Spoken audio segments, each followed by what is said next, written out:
Sono stato operato di tumore vicino al midollo spinale, quindi sono stato ridotto in carrozzina, ma con la fisioterapia e anche l'aiuto di questi macchinari nuovi e importanti si può migliorare. Bisogna fare una certa pratica, ma una decina di giorni, una decina di sedute, dipende molto dalla persona, comunque dopo un training obbligatorio poi si può entrare bene in sintonia con la macchina. Eugenio Del Buono, 21 anni, è tra i primi a sperimentare e utilizzare questo vero portento della tecnologia, il rivoluzionario esoscheletro Phoenix, ambizioso progetto nato dal lavoro in equipe della romana MES e della padovana Ortomedica, e può davvero far rinascere, proprio come la Fenice riemersa dalle ceneri, chi si trova costretto su una sedia a rotelle. Il dispositivo consente, tramite una batteria posteriore, 2 motori con degli oscilloscopi a livello dell'anca e 2 motori a livello del ginocchio, di poter far sì che il paziente, grazie all'uso delle stampelle e di comandi Bluetooth, di poter incominciare a fare dei passi e di gestire la propria disabilità, per cui vuol dire anche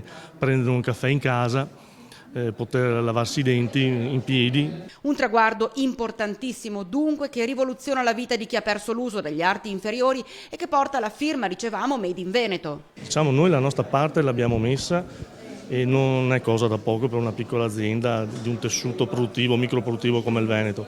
D'altronde Ortomedica comunque è l'azienda leader nel nord Italia per l'ortopedia su misura e noi ci siamo posti anche questo obiettivo per dare sempre maggior conforto ai nostri clienti. Ha delle caratteristiche molto interessanti e racchiuse tutte in un unico strumento. A cominciare dal peso ridottissimo per proseguire con la personalizzazione del macchinario sui singoli pazienti. Insomma, scienza che sembra fantascienza a portata di tutti.